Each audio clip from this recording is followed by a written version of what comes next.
Thank you.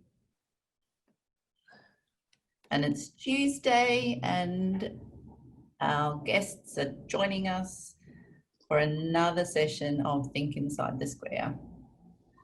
This is the bit that I love, watching all of the participant numbers kind of rise and as everybody comes into the room.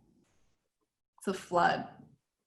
Well, it's really, yeah, it's quite lovely. And it's really lovely to see our same guests come in week after week and say hello and check in and carry on the conversation, because much of the content that we've talked about over the past 8 weeks is linked. And it's been so quick to start these conversations about adapting and going digital and what to do and how to do it. So it's been quite fun to have the same people on that same journey this time. So it's been quite lovely. So we'll just have another minute or so as everyone comes in. A bit like me, back-to-back Zoom and team meetings all day long. So you're invariably a minute or two into the session. So it's quite fun. I don't know, it stopped raining here, which is great. It's been pouring rain the last 2 days pretty much in Sydney. I know you're coming to us from all around Australia, which is quite lovely. And I think most of us have caught the sun this afternoon, and we've chased it and we've caught up. Alrighty, well, we might kick off in a minute or so.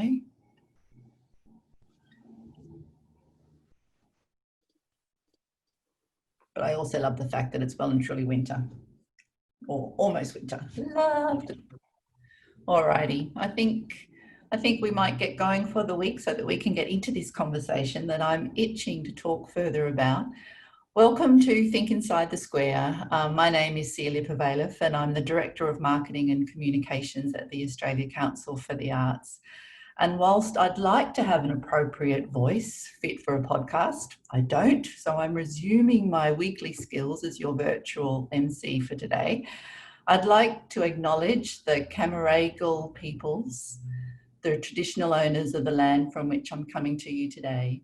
I'd also like to acknowledge the many nations throughout Australia that we're gathering from here online to talk about cultures, new platforms, and adapting digitally. As we step into National Reconciliation Week, I'd like to pay my respects to elders past and present and acknowledge all First Nations peoples present and online in this session.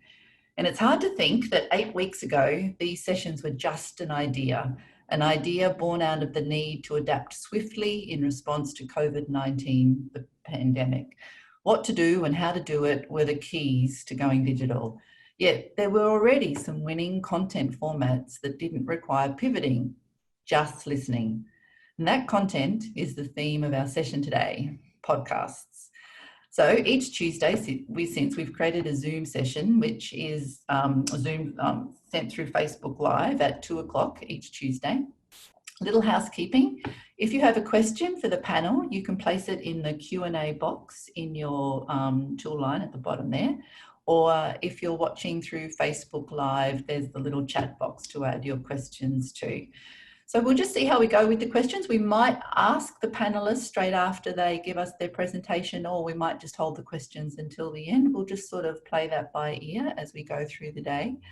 Closed captions are also available through Zoom by clicking on the closed captions icon in the bottom menu bar. And we're also very pleased to welcome for the first time today our Auslan interpreters, David and Elisa, which we're really thrilled to be having. Okay, so our panelists for this week are Thea, Jonnine and Gab. So we're starting with Thea Baumann, the Manager for International Development and Operations at the Australia Council for the Arts. Thea is a creative executive, artist, technologist and producer. As I said, she's the Manager of International Development Operations in the International Division at Council, where she overlooks strategic investments and market development initiatives to grow the profile of Australian work in North America, Europe, North Asia, and South and Southeast Asia. Thea and the international team have recently launched the Intel podcast series. Thea is going to discuss the discovery process, lessons learnt and the audience outcomes that they hope to achieve through the new series. Over to you, Tia. Hi, everybody. I'll just share my screen.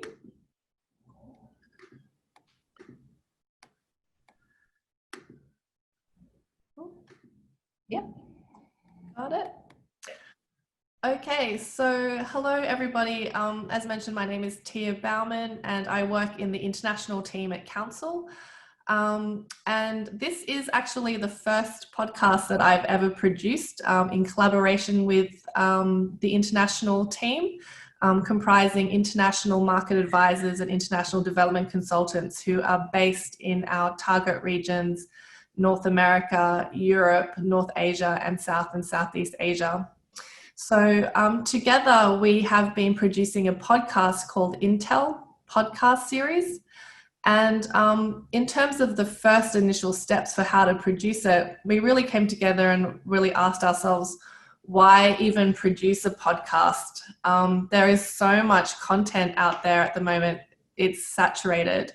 So for us, we were really interested in spotlighting stories from the field, artists that were doing really interesting works and internationalizing their practice under the duress of the COVID-19 pandemic.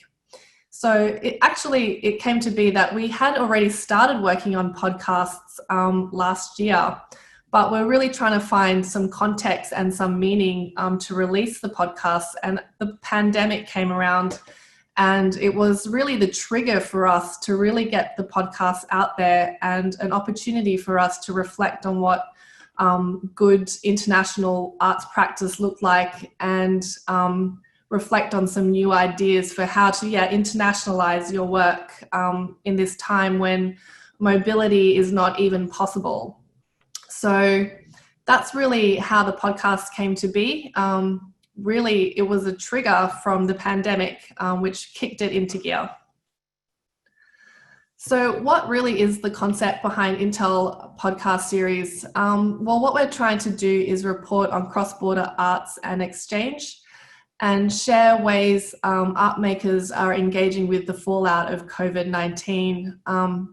We have a vast suite of programs that we support: international residencies, festivals, various market platforms, and these have been affected by COVID-19. So we really wanted to get some on-the-ground perspective of how art makers are dealing with this and release some podcasts every 7 weeks that are about 15 to 25 minutes to talk directly with some of these artists that are working on the ground and in the field.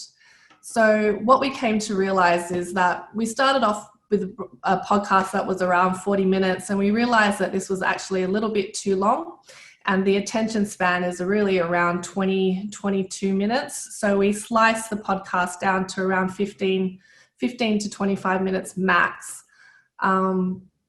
And we've been releasing it on various social media channels, predominantly SoundCloud.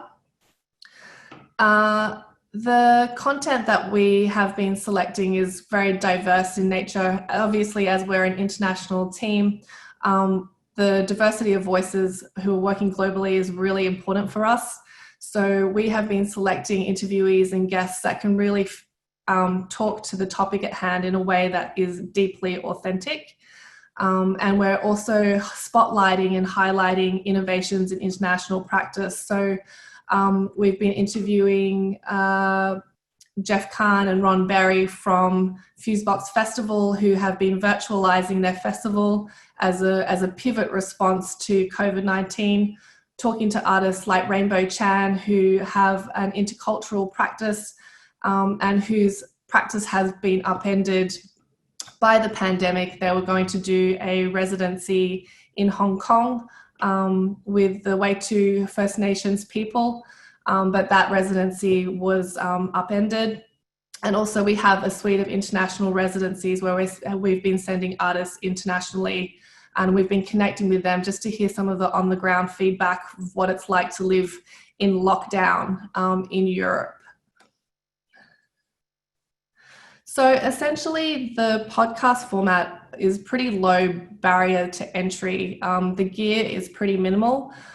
We used a few recording apps. So we actually used voice memo on the voice memo app on the mobile phone on an iPhone to record the interview.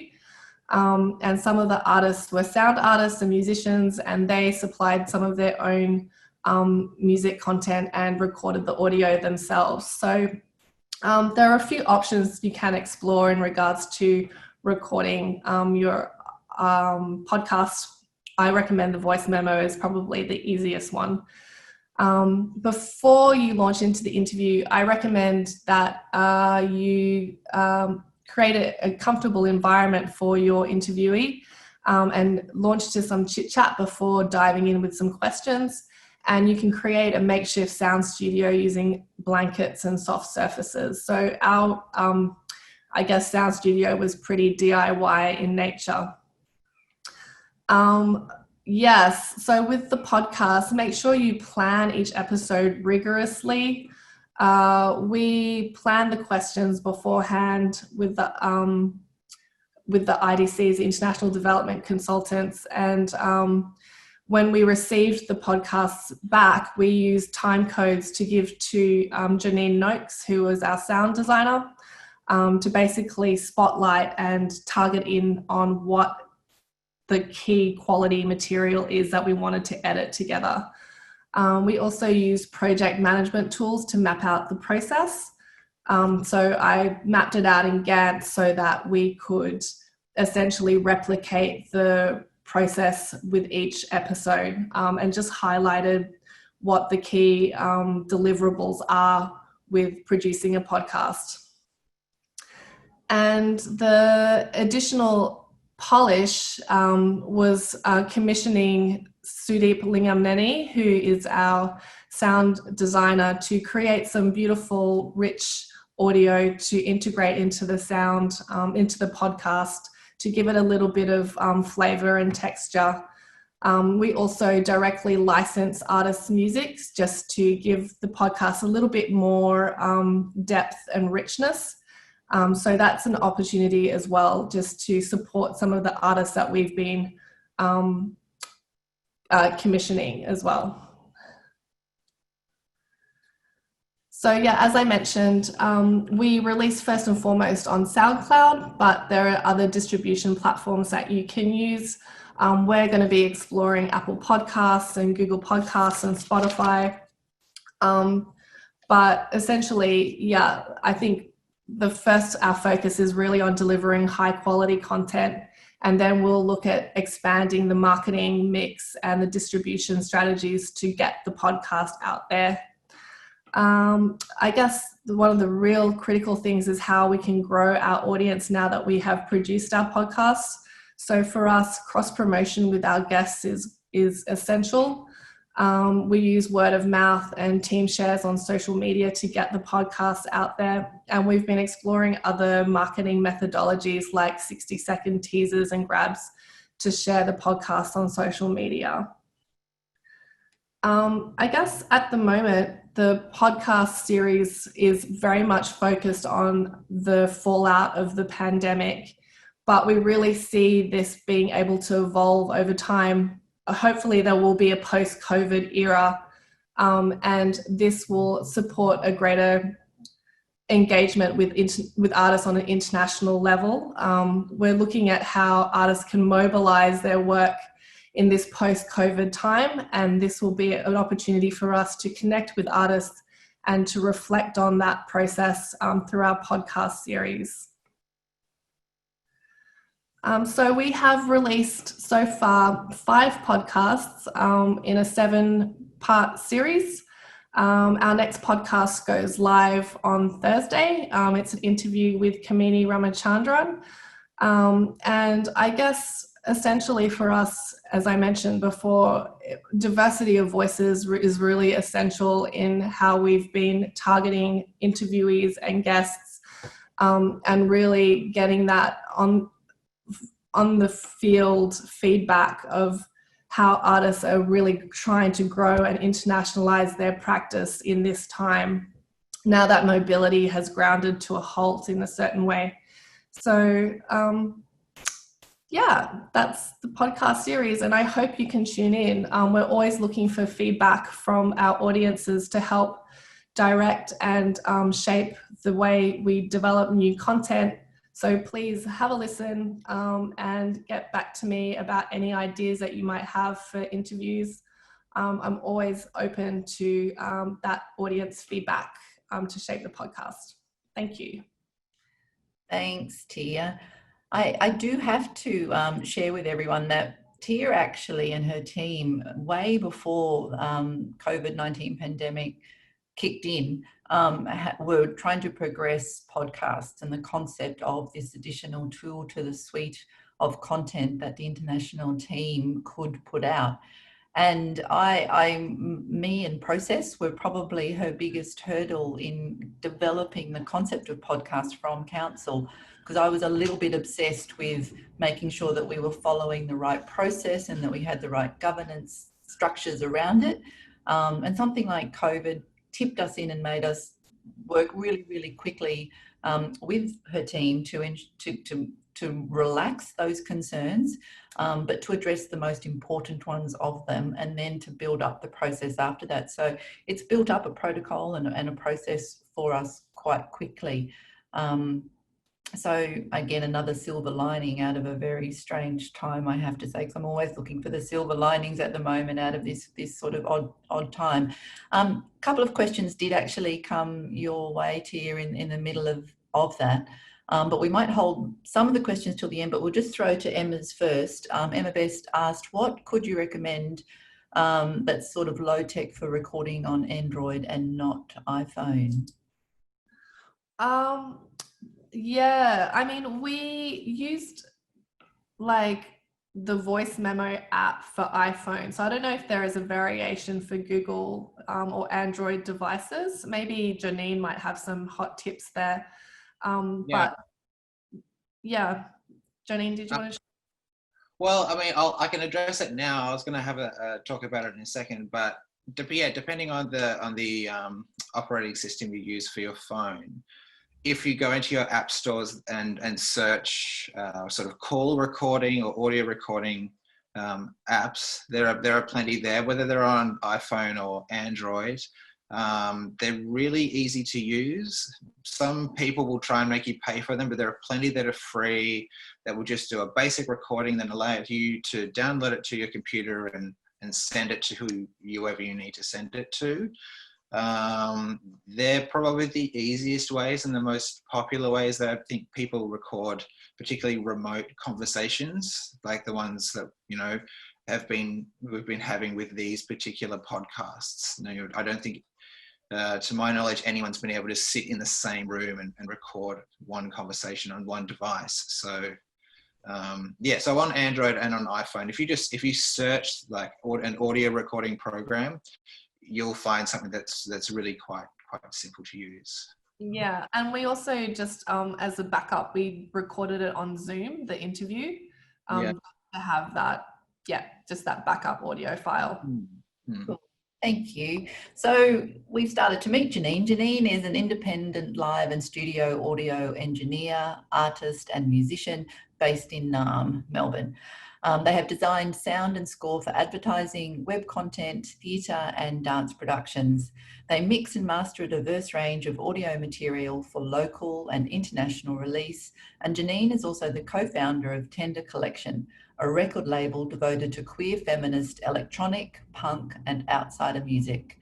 Jonnine will discuss the Intel podcast series from the production perspective, so picking up on that part of the conversation, offering insights and tips on how to create a successful podcast from the technical perspective. And I know that a host of technical questions have come in the Q&A box and the chat box, so you may be answering some of those as you deliver your presentation, and if not, we'll pick up on some of those. Yeah, let's pick up on anything after this. Right. Just share my screen.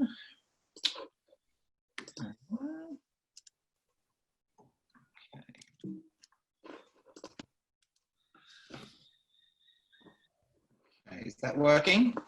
Yep. Yep, fantastic. Okay. So just a little bit of background from me after Cecilia's introduction. Like Cecilia said, I'm a live and studio audio engineer.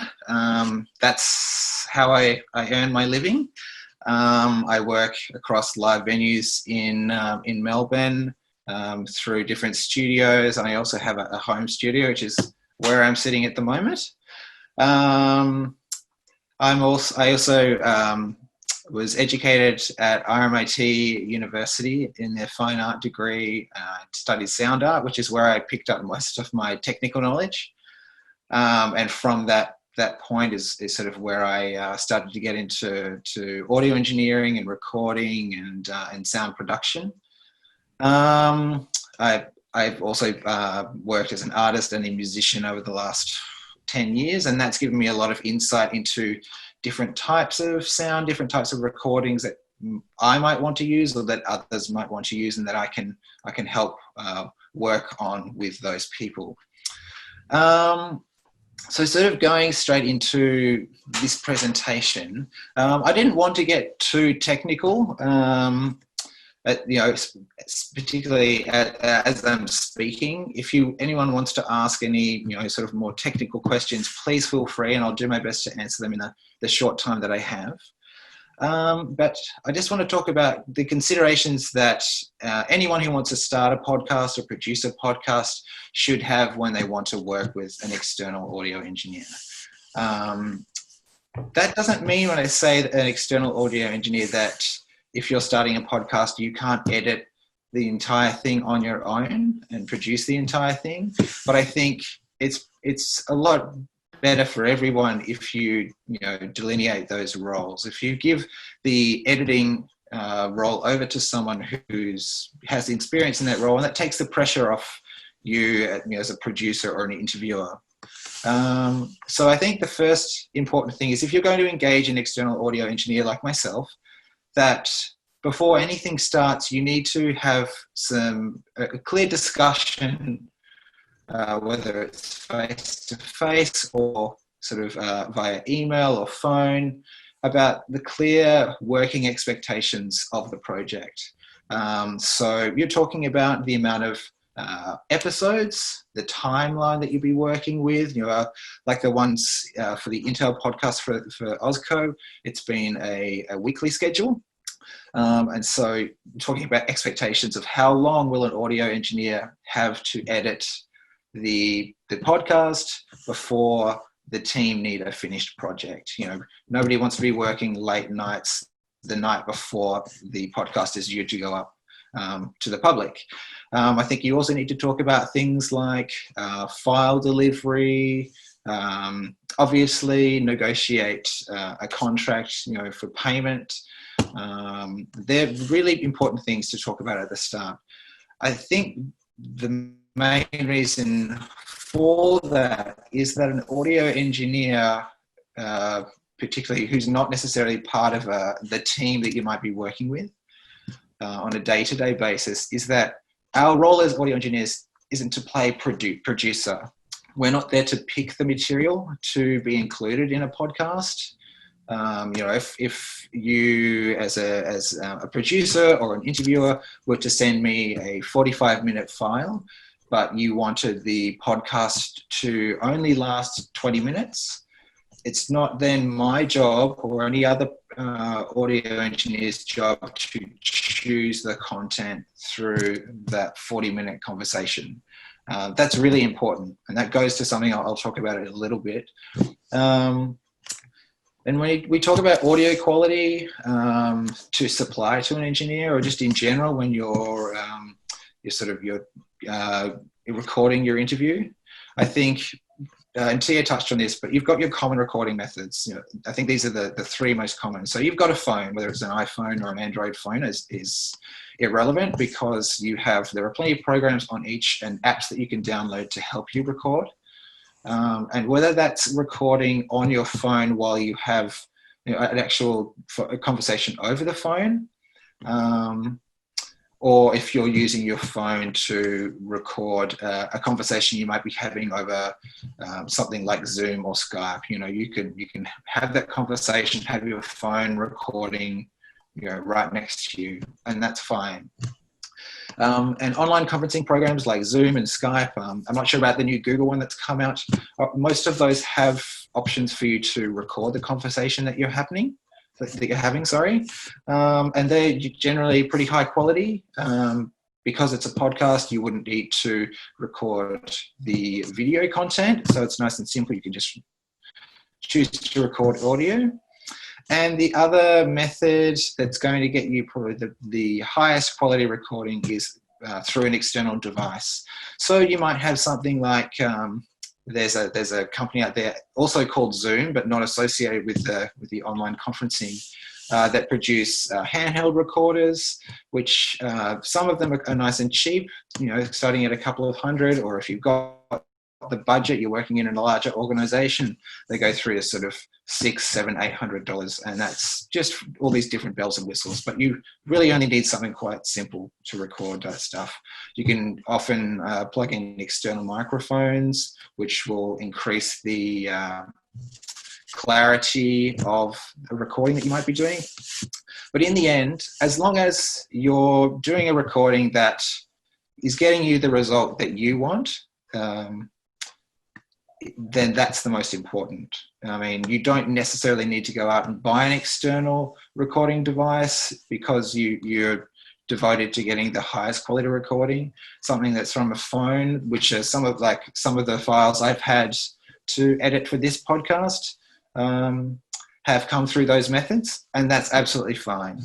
But my second point here is that you need to take some time to test your recording method, and preferably with the person that you might be interviewing, and then listen back to that before you then go and do your full interview. Maybe have a 10-minute conversation, even if it's not with the person you'll be interviewing, do it with a friend or a housemate in the other end of the house, just to sort of test the quality. If you're happy with that, maybe your phone's not doing the things that you want it to do, and you might have to choose something else. And leading on from that, someone like myself as an audio engineer, we can only do so much to clean up, a bad recording. And that really refers to recordings that are sort of very low volume, or might be in noisy environments, environments where there might be a lot of echo. We can do things like, obviously increase the volume, but then that also increases background noise. We can do what we call equalize the recording, drop off sort of lower end sounds or higher end sounds, but that then sort of changes often the timbre of most people's voices. It can make things quite sharp or quite dull. And so, you need to consider how clear you want your interviewer or yourself, so your interviewer and your interviewee to sound in how clear you want them to sound in the recording. And so that leads to my next point, which is about where should you record.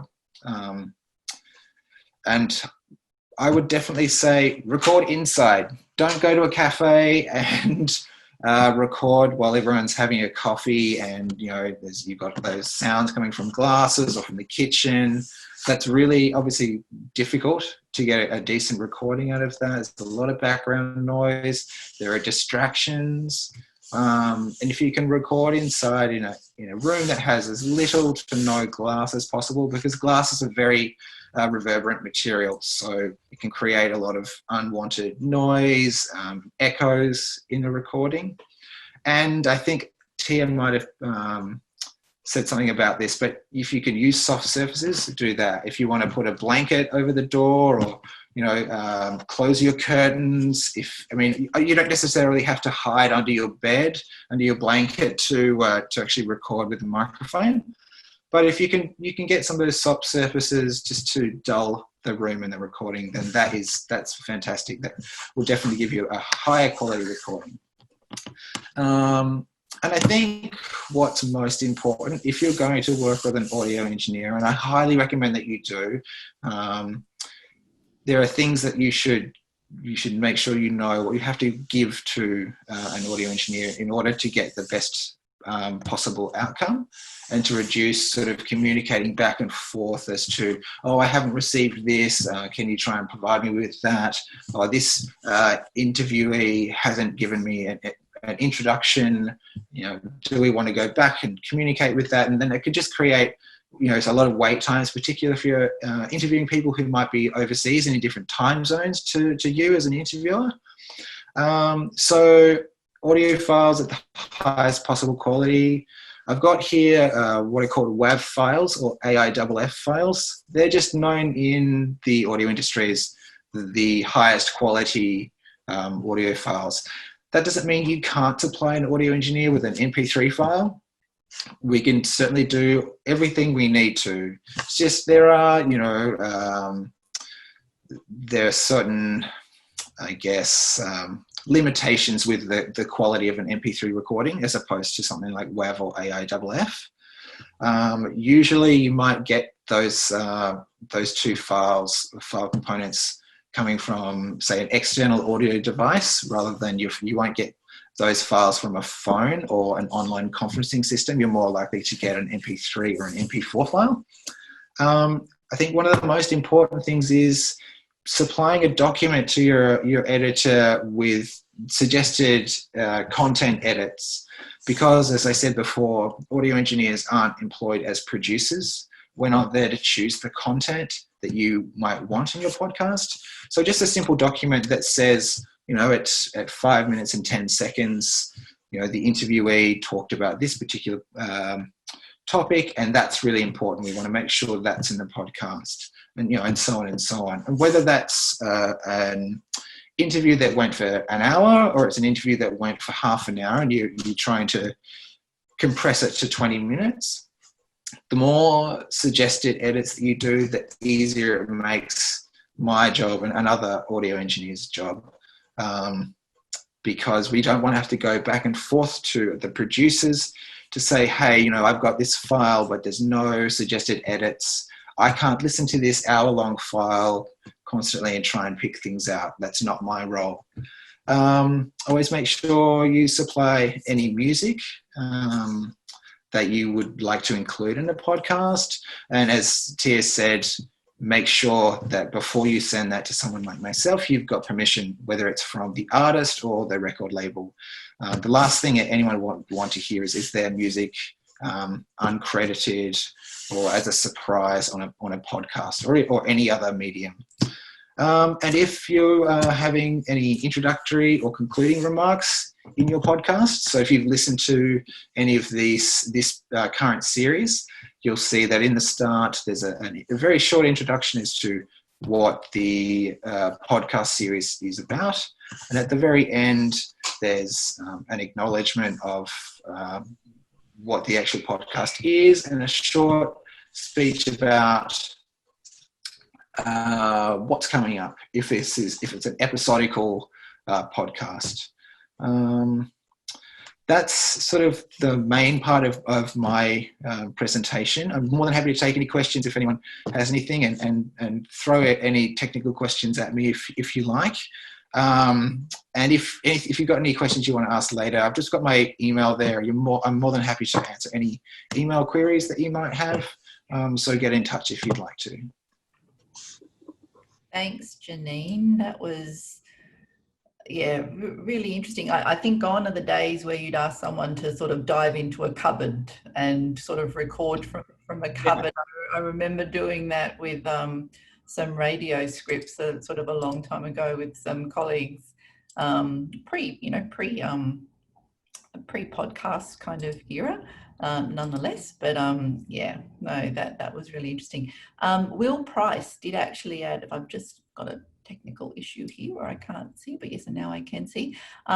Will suggested a $90 Rode iPhone or Android mic when the conversation around mics was coming up before.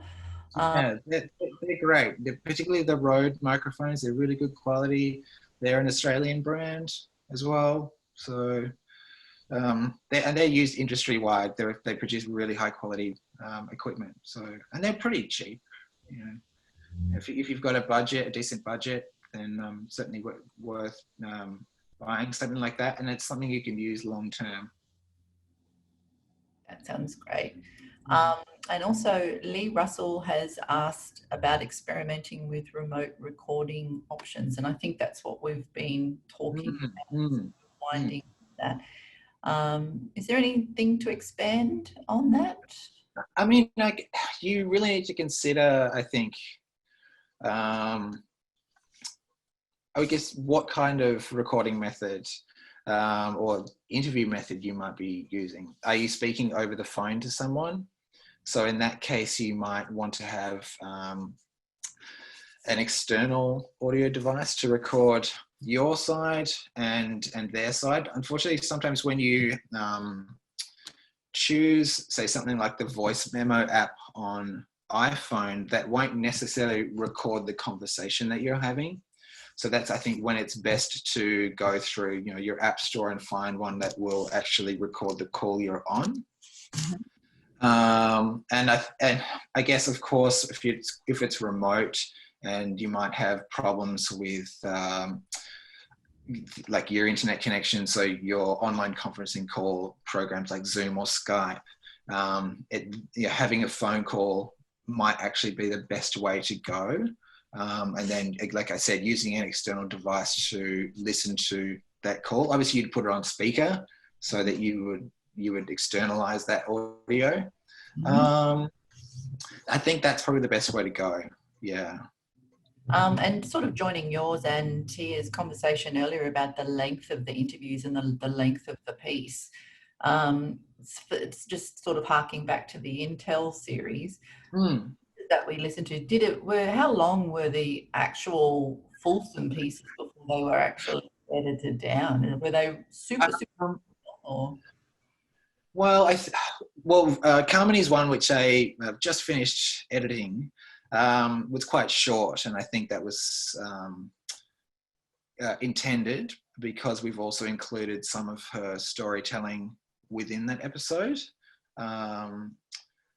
But most of the recordings I received were between sort of 40 to 45 minutes long.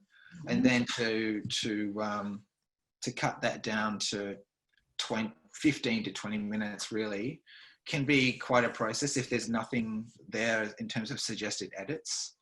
And obviously with this particular podcast series, we haven't included the interviewers' questions. So it's really just the responses of the interviewee. And you know, it's always personal preference when you're listening to a podcast as to whether you want to hear what the interviewer has to say or you're just listening to the responses of the interviewee. So that's something I think needs to be considered before, like I was saying, the expectations before you really jump into this process.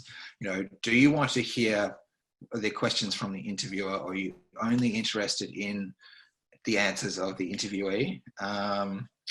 And, you know, if you're going to be supplied with 40-minute interviews, that's fine. It's just you need to establish a maximum time limit on the finished product, which worked really well with this Intel series. Questions were flooding into my thoughts then. You know, where the format, in the sense of whether they're interviews or whether they're chapters or whether in more sort of chaptery sort of format, or even the concept of story. And I think that word story and that meaning of story has been interpreted differently by the podcast format, or can be interpreted differently by the podcast format. So for things like planning, Tia, and for your part of it, of the engineering side of it, what are the different considerations when it comes to you, about the format, when it's a different sort of format that you're working with? Yeah, I mean, I think really the guest interviewee, like getting to know them, who they are, it really dictates what the story is. So we're very, I guess, curated in who we work with and who we interview. So that's really how we've been shaping the story.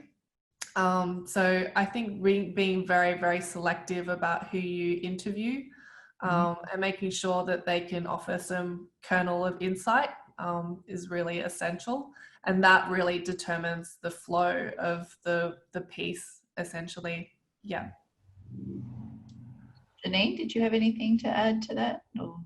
No, I think Taya's really covered that. It's yeah, I think, you know, there's always, look, there are plenty of assets out there on the internet in terms of recording and producing a podcast. And they all have valid things to say. They're never always going to be the same. And I don't think anything that you look at is necessarily wrong. It's just about choosing the advice that you want to use. And I certainly wouldn't discourage anyone from, say, editing their own podcast and taking on that work, but you need to make sure that you're going to have time to do it. Yeah, and Will has added to that, saying that, you know, guiding a podcast using the storylines helps structure the outcome for the listener. And yeah, Will Price out there, thank you. You're so engaged with your audience and by your comments, and that's reflected definitely in some of the things that he's posting into the chat. So thank you for that. I do just have to share, we have a slight technical issue. Gab has dropped out and we haven't been able to bring her back into the suite of panelists yet, but hopefully she'll be joining us soon. So we might just keep chatting and working through some of our questions, because there are still a few more that are in our little Q&A box here. Dr. Riona Tyndall has added some comments and some notes in as well. The concept of paying for an interpreter to translate a podcast, is that possible, and is that a consideration, and should that be part of, I know I used that word protocol and process before, because something that we at Council are very committed to is ensuring the accessibility of all of the content that we produce. And so from the outset, looking at the suite of accessible formats when we actually produce something is really quite important. So yeah, is it that I'm sure that that's something that it should be built into perhaps the process or the protocol? Yeah, we actually, with the Intel podcast series, do transcribe all of our episodes. So we actually use a software, it's called Temi, to transcribe the voice into text.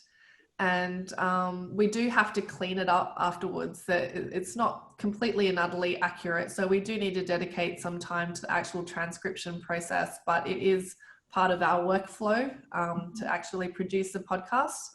And it is essential for us that we support the greatest amount of accessibility to our podcasts as possible. So it is an integral step, and we do invest time in it. Yeah, absolutely. I think good news. I think Gab has been able to join us back. So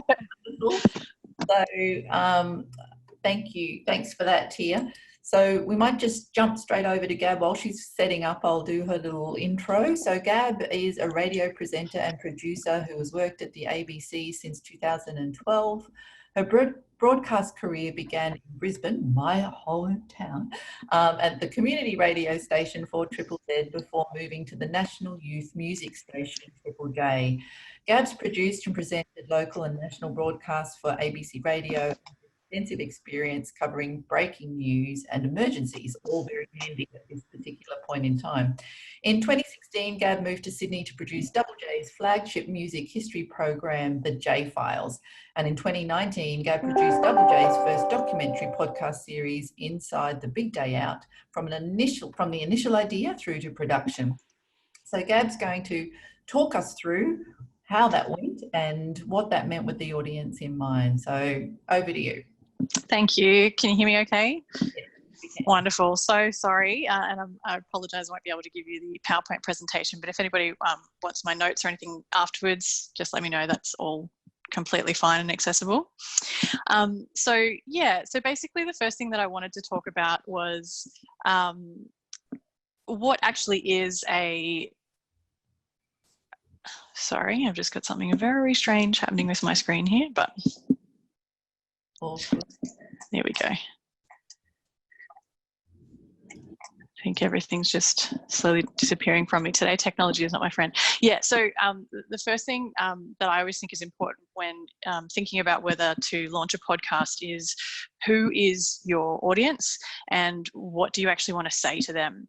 So, things that aren't podcasts might be, if you've just got this kind of fun little hobby that you have that it's just kind of personal to you and you want to record some audio recordings, that's just kind of like an audio diary. And it's totally fine and something that we, can all do at various points. But if you actually want to create a podcast that you think people will get something out of, I think it's really important to have those people in mind first before you start. So for example, with Inside the Big Day Out, it was a podcast that basically tracks the history of the Big Day Out Music Festival. Over the course of that festival's 22-year history, there were 4.5 million tickets sold. So we knew that there was quite a large audience and they're the people that we effectively wanted to talk to. Now, obviously this was a Double J podcast. So, the audience who are coming to Double J are music lovers. So, and, kind of by extension, the younger music audience being Triple J listeners as well. We knew that those were the people that we wanted to target.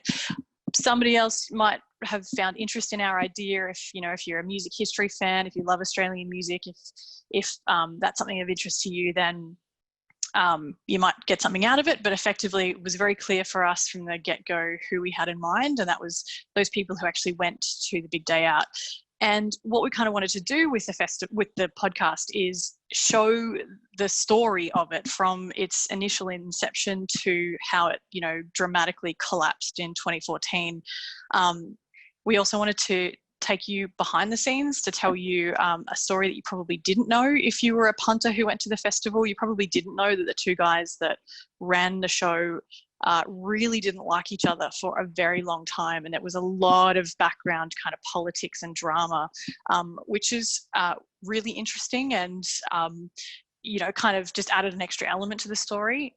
We also wanted to show you the festival from the perspective of the many Australian bands who played it, and we also wanted to recreate that feeling that you got when you walked through the festival for the fans who went to it. So, if you were listening to it and you'd been to a Big Day Out, we wanted to take you back to that mosh pit, back to that moment. So that was kind of our who. We knew who we wanted to talk to, and then we knew what our podcast was, that, it was the story of the Big Day Out. Something that is also really important to think about before you kind of develop your idea is you really want to, and we sort of spoken about this a little bit earlier, you really want to map out the story. How many episodes does your podcast actually need? And I guarantee you it's never as many episodes as you think. It's really ambitious to think that you're going to do 10, 12, 20 episodes of something. That is a lot of work and probably not necessary.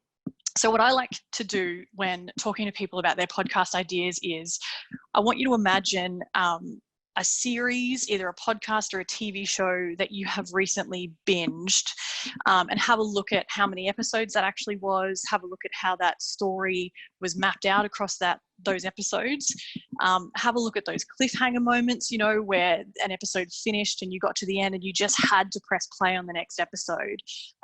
That's really great storytelling, and that's kind of what you want to try to do with your work. And that doesn't necessarily need to be lots, that could just be a 2-part series, a 4-part series. In our case, it was 5 episodes. And before we even began doing any of our interviews or any of our resource gathering, we kind of mapped out how each of those 5 episodes would look roughly. And then we approached all of our interviews, all the questions that we asked guests, any of the archives that we sourced, any of the music recordings that we got, we kind of knew roughly what episode they were going to go in. Now, as you're going through and editing and piecing it all together, things pop up, some beautiful moments happen, and you can't really sort of map that out, but that's kind of the creative process. But I think it's very important that you go into it knowing exactly what your story arc is, because that will really help you narrow things down and kind of not lose track, especially if it's a story or a concept that has the capacity to overwhelm you. And I can tell you that Big Day Out was definitely, gave us many moments of being completely overwhelmed. The other thing to think about is your format. What kind of podcast is this? Do you have a narrator? Do you have a panel? Are you working off a couple of different presenters who are well known and they're kind of the sell points? Are you working off a protagonist and an offsider? That's a really popular one. Things like Serial, Caliphate, that's their podcasts where you have the journalist or the person who's investigating the story as the main character, and then they have their offsider, which is usually the producer, or somebody else behind the scenes who's sort of firing questions and talking through things with the protagonist or the main kind of character in the story. So I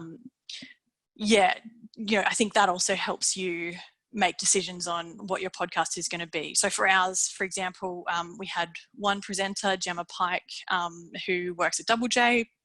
And we wanted to have as little narration as possible. We wanted all of the guests who are a part of the podcast to tell a lot of that story.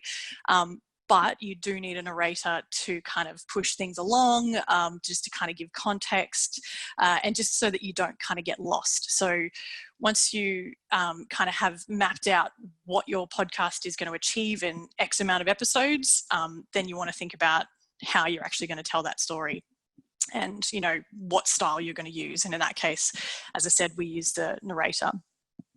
So, and I'll be able to share this image with you. I'm sorry I can't show it to you on the PowerPoint presentation, but I did actually include the photo of our whiteboard storyboard for the Inside the Big Day Out series. It's an absolute shambles of an image. It's a complete mess, but we basically mapped out all 5 episodes, kind of plotted out exactly who speaks in what episode, what moments we wanted to hit in each episode, and roughly how it needed to flow, and also kind of the plot twists, the moments that you weren't expecting, those kind of gut punch moments. And we also had a rough idea of the cliffhanger moment that we wanted to leave each episode with, so that you were desperate to hear what happened next. I think those kind of tools are really useful with podcasts. And finally, I think, something to leave you with is there's so many different types of podcasts. There's interview podcasts, there's, sport podcasts, there's even a podcast about people who love escalators.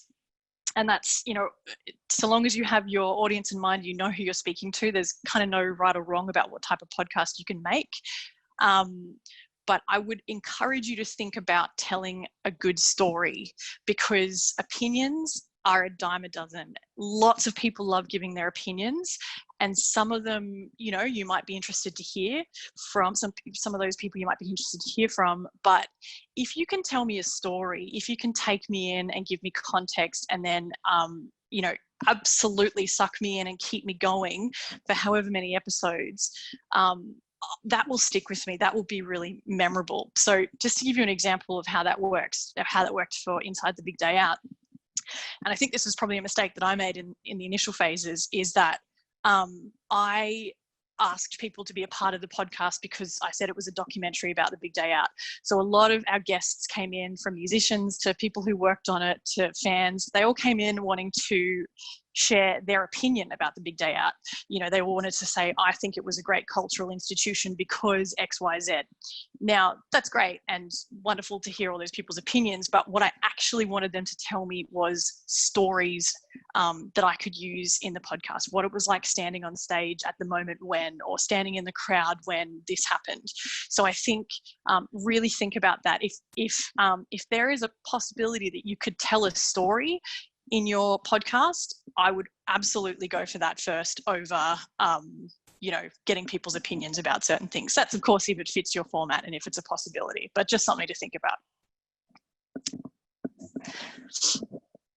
Coming back, sorry, I'm a little slow on that button because I have to myself off today.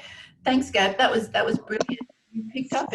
You might have been in the moment where you had dropped out just a little bit earlier, where we were talking a little bit about the formats and about what that content is format and that concept of story. And I think at this particular time, drawing us back to the absolute purpose of this particular series is what's needed now and what different stories are needed and different requirements of different artists, different organisations at the moment. And I think telling their story and the stories are exactly it. And I think Will sort of nails it again in one of his comments here about telling the story in a series around a concept and a framework. And I think that is a really useful piece of advice for everyone at the moment when we've searched for how do we get our content online, what is that content and what could it be. Emma Best added a little bit earlier, creating a museum exhibition with segments, talking about the objects, the videos and labels used to tell the ongoing story. So I think that's exactly the storyboard. I can vouch for the picture of the storyboard. It was a bona-fide spaghetti of ideas. It was pretty brilliant. It looked like the best of all. How difficult is it to storyboard out a series of podcasts? Is it a sort of a circular kind of exercise where you go around in circles before you do it, or is it a linear type journey that you go on? Can you describe that a little bit? Sorry, can you start the start of that question again? I just lost you there. Sorry, is it more, did you find yourselves going around in circles with that storyboard, getting to the end of it when you got your series, or were you looking to create a linear flow from it? Well, a bit of both. So in each episode, we absolutely were telling across the 5 episodes the story chronologically from start to finish, but we had a lot of fun in the episodes as well, where we just kind of dropped the timeline a little bit and just kind of got sucked into a particular moment. So I think in episode 2, which technically sits in the timeline of the 90s, we still kind of dropped out of that timeline a little bit and spoke about things that might have happened in the 2000s and whatever. So and those kind of moments don't really happen. You can't really plan for those until you're making the specific episodes. But when we kind of kept looking at our whiteboard to make sure that we were covering off each of the moments that we wanted, that kind of really helped to ground us back to, okay, we've completely gotten lost in the time-space continuum here.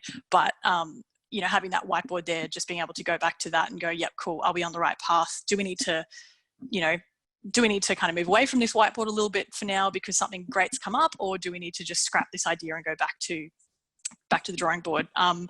Yeah, I think it's an evolving process, but I really think it's critical that you have that from the very beginning, because it also helped me with every single interview I did. I basically tracked every single interview knowing the full 5 episode scope. So I knew what I needed to get from every single person. And then I was able to divvy up all of the answers to those questions into the various episode edits. So I think that really helps you kind of focus in. You still need to give yourself room for stuff just to pop up. And, you know, for those kind of beautiful organic moments that you absolutely can't plan for. But having that framework in the beginning is really, really helpful. And we're almost out of time, but there is just one thing I did want to throw to all of the panelists all together. In the little pre-conversation that we had before we started off talking about my nieces giving me the go-to podcast to go to, what do you think about the fact that podcasts have such a broad reach and actually broad appeal to so many different audiences. I know that some of them are probably particularly tailored to particular age groups or interests, whatever, but as a general sort of statement, do you think that podcasts by their nature connect us and have that ability to connect us through the different stories, and that one podcast can speak to different demographics at the same time with different messages? Yeah, absolutely. I think it's just such an intimate setting. You know, it's basically you're listening to people's stories or ideas inside your head. So I think it's slightly, for me, it's a slightly different experience.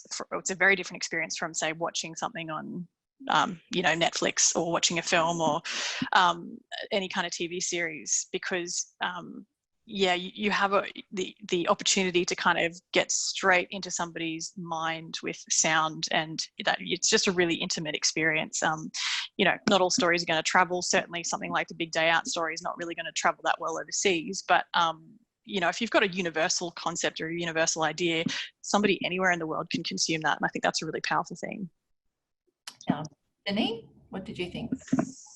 I think one of the powerful things about podcasts is that, you know, particularly now at a you know, the time we're in with COVID-19 or, you know, isolation, when sort of we're not getting outside and socializing, and you go to the library, things like that, it allows us to sort of pick and choose when we want to engage in particular topics that, you know, whether people have suggested things to us or whether, you know, we've been searching for something in particular.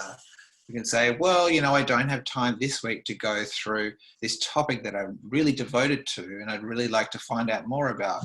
And it allows us, I guess, in terms of sort of that streaming idea, that we can choose when we want to, you know, actually devote time to listen to something.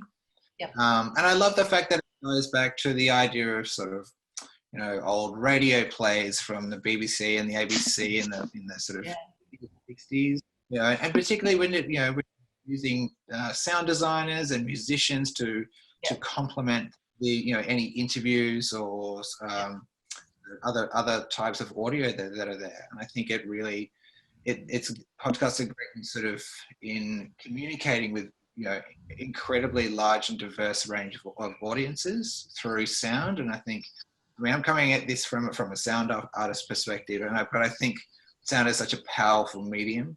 Yeah. Whether we're just listening to someone's conversation, you know, and it might be book and things. I think that's really important. Thea? Yeah, I mean, I think the podcast is a real democratizer of media.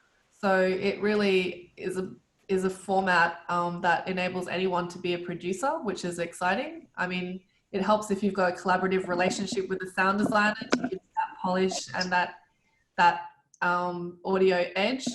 But I think, you know, podcasts really can connect us, especially in these very strange, surreal pandemic times. It's an opportunity for us, as Gab said, to listen to other people's stories in a way which is intimate and personal in a way. And I think that's really what we've been trying to do with the Intel podcast series, is to kind of spotlight very personal stories, people who are really, you know, feeling the brunt of COVID in international contexts. Yeah. Thank you. I just wanted to say a huge thank you to our panelists today. That was incredibly interesting. I think we probably have another whole session to keep talking about podcasts. There were things that we could delve further into, audiences, formats. We could even take the technical side even deeper, I think, to actually look a little bit further at that. So we may invite you back if we can continue in a couple of weeks' time, or you never know. So thank you for your generosity of time, spirit, knowledge and expertise. Thank you.